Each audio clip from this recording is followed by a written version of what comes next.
This is Nightline. Tonight, missing in paradise. The college student disappearing without a trace on spring break. She was really happy to have a vacation with her friends. Caught on camera, the newly obtained surveillance video. Heading to the beach after a night out, what the man who last saw her told police and her family. Plus, who shot Tupac? So you know the road will bow down to no man. Say what you say, but give me that bomb beat from Dre. The only man ever charged in the California Love rapper's death, now saying he wasn't involved. I'm innocent. I ain't killed nobody. Recanting his previous version of events he said publicly. So what happened with the gun? Where y'all stashed the gun? I left it on the tire of one of them cars in the parking lot. Who he now claims is the killer, despite that person's denial. They top witness is the lead suspect. And Straight ahead. Don Johnson. Freeze it. Miami Vice. From Miami Vice to Knives Out, the actor gracing the screen for decades. I try to find things that will make me focus, and that I'm afraid of. Now back in the medical drama, Dr. Odyssey. You got Captain Massey at the bridge. Packed with cameos. Will his daughter Dakota Johnson make an appearance? I would be honored to work with her. What he says about his longtime friend Bruce Willis's dementia diagnosis. What's it like watching his current struggles? Good evening. Thank you for joining us. Tonight, the Dominican Republic, a hot spring break destination for college students, hoping to enjoy some fun in the sun. But the fate of one young woman now missing has authorities scrambling, friends worried, and her family desperate for answers. Could clues be found in a new tape? Here's ABC's Ariel Reshev. A trip to paradise turning into a waking nightmare as a sweeping search for a missing college student intensifies. According to authorities, this is the last known video of Sodiksha Konanki, the 20-year-old University of Pittsburgh student who vanished on a beach in Punta Cana in the Dominican Republic last Thursday. The initial reaction to this case is there really foul play involved? Or is this just some tragic accident? Konanki disappeared while on a spring break trip with 5 female friends at this popular resort, the Hotel Rio. Last seen on this leaked CCTV footage. Police now reviewing that footage and trying to piece together the moments leading up to Sodiksha's mysterious disappearance. Officials say she was with her friends at a bar before heading to the beach around 4 a.m. The rest of the girls went back to the hotel around 5:55 a.m. They were seen on CCTV returning to their rooms.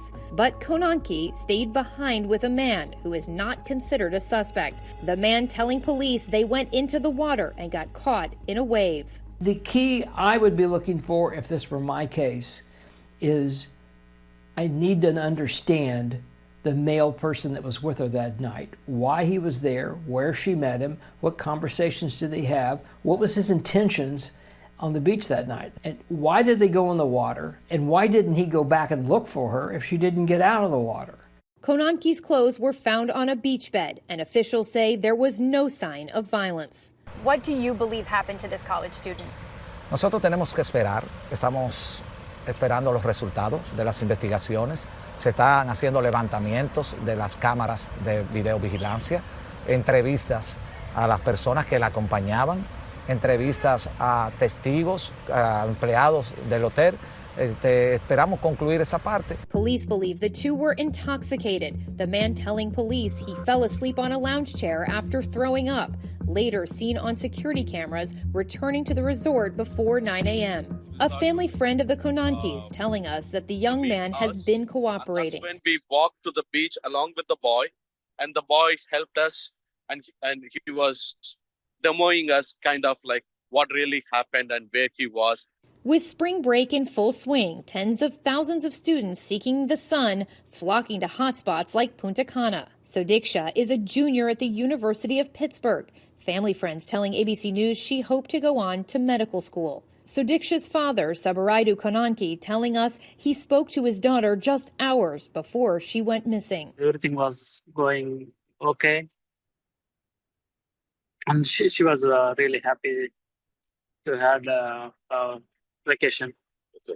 with her friends. And that nothing seemed out of the ordinary before her disappearance. She was the other next day she wanted to go for excursion, and before that in the resort she was fine with the swimming pool.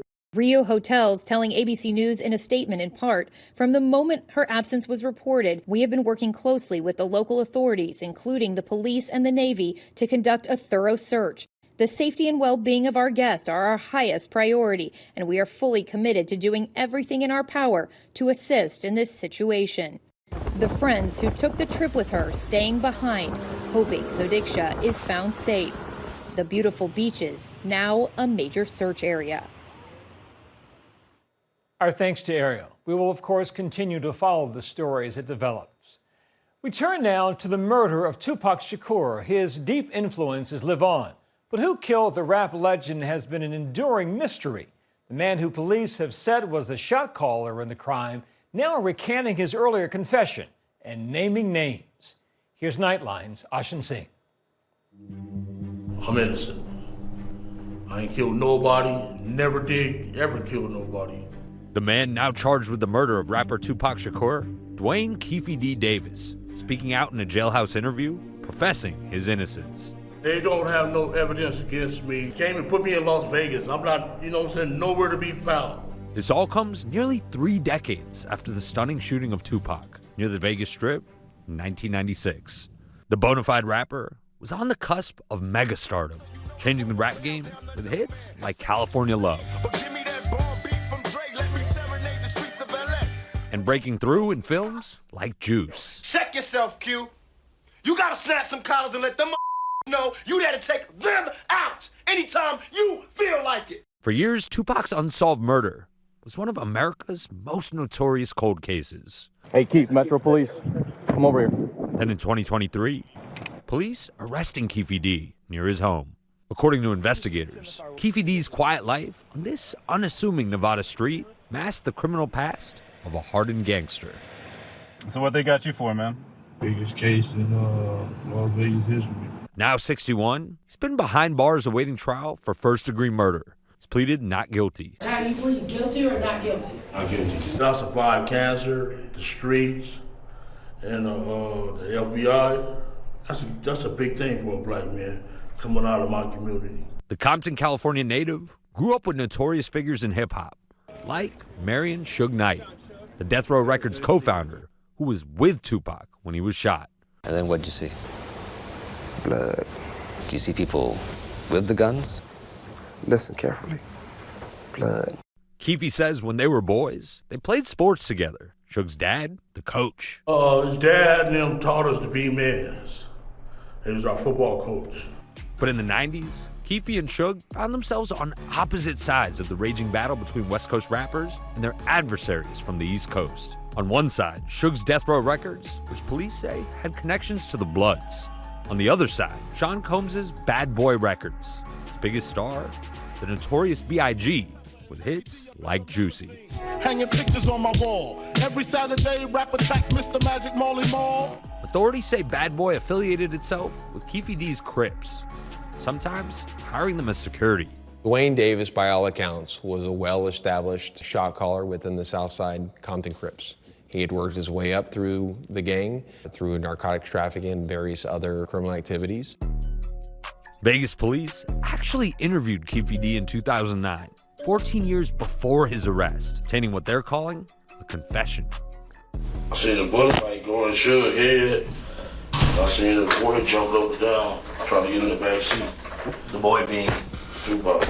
Now Keefe D is telling a far different story. He claims that he was in Los Angeles, 300 miles from Las Vegas on the night Tupac was gunned down. Prove that I orchestrated this. You know what I'm saying? Your key witness orchestrated this. They top witness is the lead suspect. Keefe D in his defense, pointing to someone else, Reggie Wright Jr., a former Compton police officer and security guard for record mogul Suge Knight. He's the real suspect. He's a mercenary robber. The world just finding about Keefe D, but we knew this in '96. We first spoke to Reggie last year. He says he was at a nearby club Pac was slated to perform at when the shooting happened. You can always sit back and be like, Damn. We should have done it this way. Why didn't we operate that way? Why didn't we have him in a bulletproof car? It hurt. I can put that as the top 3 worst days of my life. It's definitely when he died. Reggie testified to the grand jury that indicted Keefe D. Why did you decide to testify in the grand jury? Well, number one, I was subpoenaed. But number two, I wasn't there. It's not like I'm getting on the stand and pointing him out. But if I was sitting in the backseat of the car and I saw him, I would have. I believe that was Reggie Wright's job to do, and that's the code I live by. I don't live by a gangbanger street code. I understand it, but that's not the code that I live by. Reggie has denied any involvement in Tupac's murder, saying Keefe D's latest claims are an effort to use the media to slander me because he finally got arrested and has no other defense. Prosecutors say Keefe D has incriminated himself multiple times over the years, from appearing in the docuseries Death Row Chronicles. Who shot Tupac? The keeper for the code of the streets. It just came from the backseat for him. To writing a book and appearing on YouTube channels like The Art of Dialogue. So what happened with the gun? Where y'all stashed the gun at? I left it on the tire of one of them cars in the parking lot. Davis now says his previous admissions connected with the shooting were made under duress and for money, claiming he did not write his own memoir and was fed information by the police. They ain't got no evidence. They don't have nothing. They know they don't have nothing. Can't even place me out here. And they don't have no gun, no car, no Keefe D, no nothing. No, everybody on video but Keefe D. You know what I'm saying? This is wrong, man. Prosecutors declined to respond directly to Davis's new claims. They say their case is strong, and they expect a conviction. Keefe D, emotional about his life behind bars and time away from his grandchildren. Yeah, I thought I was going to do college with my grandkids. You know, they pretty good athletes. You know, 18 years later, you know what I'm saying, I did everything they asked me to do. Get new friends, stop selling drugs. I stopped all that. The trial is still nearly a year away, scheduled to start in February of 2026. I shouldn't have said nothing. You know what I'm saying? I shouldn't have said nothing. And I'm innocent, man. And God got my back, and God will see me through this. Our thanks to Ashin. For much more in this story, watch Impact by Nightline, Who Shot Pac? The Murder of Tupac Shakur, now streaming on Hulu. When we come back, my Nightline co-anchor Juju Chang sitting down with actor Don Johnson. What he says is the key to making on-screen bromance work.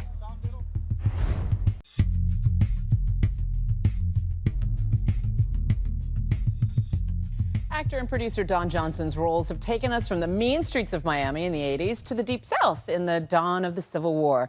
Now he's setting sail on the high seas in a cruise ship in the hit ABC drama Dr. Odyssey. Don Johnson, welcome. Thanks for having me. You have been killing it for decades, literally. And I just wonder, like, from Miami Vice all the way through Nash Bridges, through all of the movies that you've done, what do you think is the secret to your longevity? You know, I try not to have a through line. I try to, and I think that contributes to my longevity. I can go from Eastbound and Down, a hardcore comedy that's wacky, to Django Unchained, which is funny, but also has another tone to it. Bettina Sugar, could you take Django there and take him around the grounds here and show him all the pretty stuff? As you please, Vite. And I've had a great time challenging myself as an actor. I don't get bored, but I get distracted easily. So I try to find things that will make me focus, and that I'm afraid of. Yeah. Some of our fans here remember you in Tin Cup, Knives Out, et cetera, et cetera. But you're now back on TV as Captain Robert Massey. Before we talk about the TV show, let's take a look at a clip. Captain, we've got 3 critically ill patients and a shortage of supplies. We need to get them on a tender right away. What is that noise? That's an orca's teeth grinding on our rudder. Can't hurt the Odyssey, but it could swamp a rescue tender with a flick of its tail. You see, right now we're surrounded by a pod of orcas, and they are pissed. You know, your crewmates, Joshua Jackson, seen there, and Sean Teal, it's been described as a bit of a bromance for you guys. I mean, I know that you started your career in theater. What makes a good ensemble? Chemistry. Chemistry. And that is that's kind of where Ryan Murphy's genius comes in. Is that not only is he a great storyteller and has an unnatural instinct for creating these amazing dramas that you can't take your eyes off of, and the chemistry shows. You can feel it. You have sharks on the show, you've got orcas coming up, and you have all these great special guest stars, including Gina Gershon, Kelsey Ballerini, and even John Stamos, who plays your brother. Yeah. John was great. The theme of the show that week was Gay Week, and John comes on, plays my gay brother, and we had such a blast.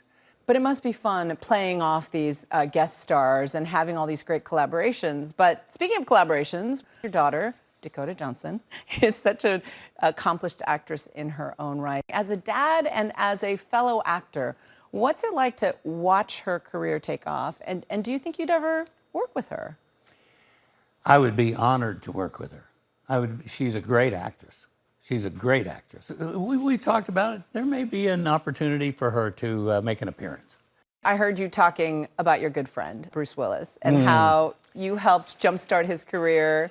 Well, you know, I didn't need to jumpstart it. He was really talented, and I just happened to like him a lot, and had an instinct to call the casting director and let her know that you know, there was somebody that would work out really well on the show. And sure enough, he came down and did Miami Vice, and then the rest is cinema history. I'm sick and tired of waiting for you. Divorce me or Never happened. send me. I can't. That will never, ever happen. I didn't become a cop to spectate. You were talking about how you've met his kids, you've met his grandkids. This is clearly a lifelong friendship. Sure. What are the keys to that, and what's it like watching his current struggles? Well, that's challenging. That's challenging. I'm a student of Buddhism, so I accept and surrender to the challenges that we have sometimes in our lives. And the best that you can do in these circumstances is take some time to send some love and blessings and comfort to your friend's way, and hope that in some way he feels it. Don Johnson, thank you so much for joining us. Thank you for having me. Really a pleasure. My pleasure. Now, you can catch the rest of the season of Dr. Odyssey Thursdays on ABC. Our thanks to Juju. When we come back, the Jeopardy contestant who missed the call, but it was meant to be. What is Asuncion? That's correct. Who is Ozzie Smith? Good for 1,000. What is St. Basil's? Correct for 2,000. What is Marino? Right again.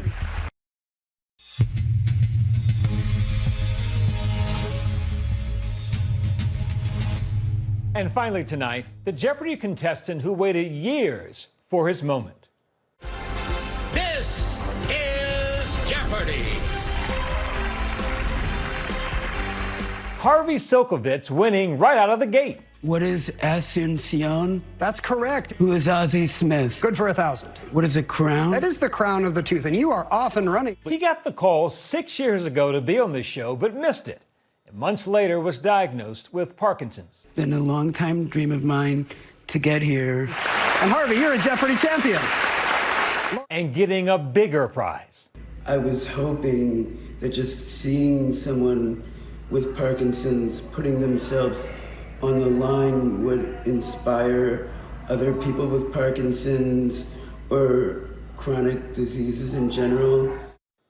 Way to go, Harvey. Thank you for the inspiration. That's Nightline for this evening. Catch our full episodes on Hulu. We'll see you right back here same time tomorrow. Thanks for the company, America. Good night.